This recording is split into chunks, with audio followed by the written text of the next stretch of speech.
इन दिनों जिस तरीके से बिग बॉस 19 का ये सीजन चल रहा है, मतलब लोग कई बार घर वालों को लेकर कंफ्यूज होते हैं कि मतलब किस तरीके के कंटेस्टेंट आ गए, इनकी गेम समझ नहीं आ रही। कई बार लोग सीजन को लेकर कंफ्यूज होते हैं कि भाई ये सीजन कैसा चल रहा है। लेकिन इस बार ऑडियंस जो है वो बिग बॉस को लेकर कंफ्यूज है कि भाई आखिर बिग बॉस करना क्या चाहते हैं, वो क्या पोर्ट्रे करना चाहते हैं, वो किन्हें बचाना चाहते हैं, किन्हें सपोर्ट करना चाहते हैं, कुछ भी समझ नहीं आ रहा है। बस गेम जो है वो चला जा रहा है और बिग बॉस के मेकर्स को शायद ऐसा लग रहा है कि ऑडियंस को ये समझ ही नहीं आ रहा है कि क्या हो रहा है। जिस तरीके से जो कल के नॉमिनेशंस हुए हैं, बिग बॉस को ऐसा लग रहा था जो नाम्स और जो ग्रुप्स, दो के ग्रुप बनाए गए, 3 का ग्रुप बनाया गया, तो जिसमें जो नाम आते नॉमिनेशंस के लिए वो तो बहुत अनप्रेडिक्टेबल थे, ऐसा बिग बॉस के मेकर्स को लगा। जनता को तो पता ही नहीं चलता कि अगर ये 2 जोड़ियों को बिठाया है और अगर उनके आगे ये नाम दिए हैं तो वो किन्हें नॉमिनेट करेंगे। कई बार पिछले हफ्ते के नॉमिनेशंस को लेकर लोगों ने बोला था कि ये प्लान्ड है, फोटो पीछे से डाल दी गई, पर्टिकुलर लोगों को ही नॉमिनेट किया गया। लेकिन मुझे लगता है पिछले हफ्ते के कंपैरिजन में इस हफ्ते के जो नॉमिनेशंस है वो प्लान्ड थे। वो लोगों को पता था, मेकर्स को, कि हमें किनको कौन से नाम देने हैं और कहीं ना कहीं पूरा जो गौरव का ग्रुप है उसको उनको नॉमिनेट करना था, इसीलिए इस तरीके का नॉमिनेशन प्लान किया गया। आपको अगर बिग बॉस का एपिसोड आपने देखा होगा तो आप जानते ही होंगे कि सबसे पहले बुलाया गया फरहाना, अशनूर और मालती को। उन्हें नाम दिया गया अभिषेक और मृदुल का। अब अभिषेक और मृदुल में से फरहाना डेफिनेटली जो है कि अभिषेक को नॉमिनेट करेगी, क्योंकि उसकी बिल्कुल उसके साथ जमती नहीं है। और सेकंड जो है वो कंपटीशन भी मानती होंगी, उन्हें अग्री तो करेंगी नहीं वो कि भाई हाँ मैं इसे कंपटीशन के तौर पर देखती हूँ। लेकिन फरहाना डेफिनेटली अभिषेक को कंपटीशन और प्लस नॉमिनेशन के साथ इविक्शन करके उन्हें घर से बाहर भेजना चाहती है, इसलिए उन्होंने इस तरीके से ये पूरा करके उन तीनों के आगे ये नाम दिया। हालांकि मालती जो है कहीं ना कहीं मृदुल की खास दोस्त है, करीबी दोस्त है, वो उनके साथ उनकी ज़्यादा बनती है और अशनूर के साथ भी है, बट अभिषेक के साथ उनकी इतनी बॉन्डिंग नहीं है, जिस पर उन्होंने अभिषेक को नॉमिनेट करने के लिए हाँ कह दिया। तो जब ये नाम आया था तभी ही कंफर्म था कि भाई अभिषेक नॉमिनेट होगा।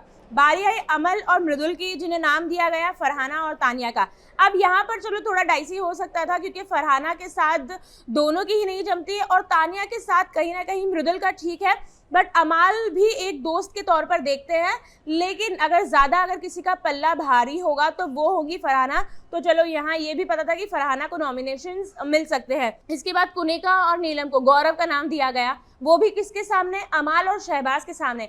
भाई अमाल और शहबाज दोनों ही नीलम के करीबी जिगरी दोस्त हैं और कुनिका तो बाय डिफॉल्ट गौरव को कहीं ना कहीं आगे बढ़ता हुआ नहीं देखना चाहेंगी, गेम के हिसाब से, गेम के पर्सपेक्टिव से और जिस तरीके से उनका इक्वेशन है। तो यहाँ पर भी साफ साफ क्लियर था कि भाई गौरव ही नॉमिनेट होंगे। इसके अलावा जो है अभिषेक और गौरव को नीलम और मालती का नाम दिया गया, जहाँ पर अभिषेक और गौरव की मालती से बनती है, तो नीलम तो नॉमिनेट होनी ही थी। और लास्ट में शहबाज और तानिया को जो है कि अशनूर और कुनिका का नाम दिया गया। तो यहाँ पर भी अशनूर ही नॉमिनेट होती, क्योंकि कुनिका तो तानिया और शहबाज दोनों की फेवरेट है। अगर नॉमिनेशंस को हम फेयर तरीके से देखते एक बार, तो यहाँ पर जब अभिषेक और गौरव को नीलम और मालती दी गई, वहाँ पर अशनूर मालती दी जा सकती थी, अशनूर नीलम दी जा सकती थी, पर नहीं, उनको पता है कि कौन सेफ होगा। मतलब पूरी तरीके से जिस तरीके से ये नंबर का कैलकुलेशन करके जोड़ियों को बनाया गया और उनको जो नाम दिए गए, ये क्लियर कट जाहिर था कि बिग बॉस किन्हें नॉमिनेशंस में देखना चाहता है। और इस बार भी हो सकता है कि घर से 2 लोग बाहर जाए।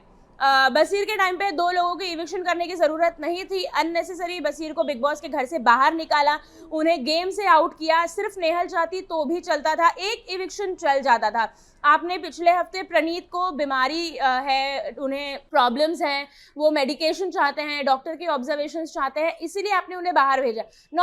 एलिमिनेट भी कर देते किसी को, नॉमिनेट तो हुए थे लोग। तो आपको अगर घर के बाहर लोगों को निकालना ही है तो मेडिकल रीजंस पर प्रणीत गया था, वो तो वापस भी आ सकता है। लेकिन आपने ये चूज किया कि आप प्रणीत को जो है कि घर के अंदर वापस ना लाए और उन्हें इविक्शन के तौर पर बाहर निकाल दे, इसीलिए उन्होंने एक और इविक्शन नहीं किया। भाई खबरें हैं कि 7 दिसंबर को बिग बॉस का फिनाले होगा, लेकिन अभी 4 हफ्तों में अगर 4 लोग भी जाते हैं तो बिग बॉस के घर में कम से कम 8 लोग फिनाले वीक में बचेंगे। तो क्या आप फिनाले वीक में जाकर 2-2 लोगों को निकालोगे? जब एक हफ्ते में आप 1 लोगों को निकाल सकते हो, लेकिन आप लोगों को यानी कि मेकर्स को कहीं ना कहीं कभी नीलम को सेव करना है, कभी कुनिका को सेव करना है, तो पता नहीं कभी किसको सेव करना है। ऐसे कर ये जो अपना स्टैटिस्टिक लेकर बिग बॉस का गेम प्लान आगे बढ़ा रहे हैं, ये दर्शकों को बड़े ही क्लियरली दिख रहा है। और इस बार नॉमिनेशंस के बाद पूरे ऑडियंस की, बिग बॉस फैंस की यही राय है कि पूरे के पूरे गौरव के ग्रुप को नॉमिनेट करवाने के चक्कर में इस तरीके से ये पूरा नॉमिनेशन प्लान किया गया है। तो क्या आप भी इस राय से सहमत रखते हैं? और पिछले बार का नहीं बल्कि इस बार का नॉमिनेशन प्लान था, ये आप कहना चाहते हैं तो हमें कमेंट करके जरूर बताएं। और बिग बॉस की ऐसी ही अपडेट्स के लिए सास, बहू और बेटियां को फॉलो करना ना भूलें।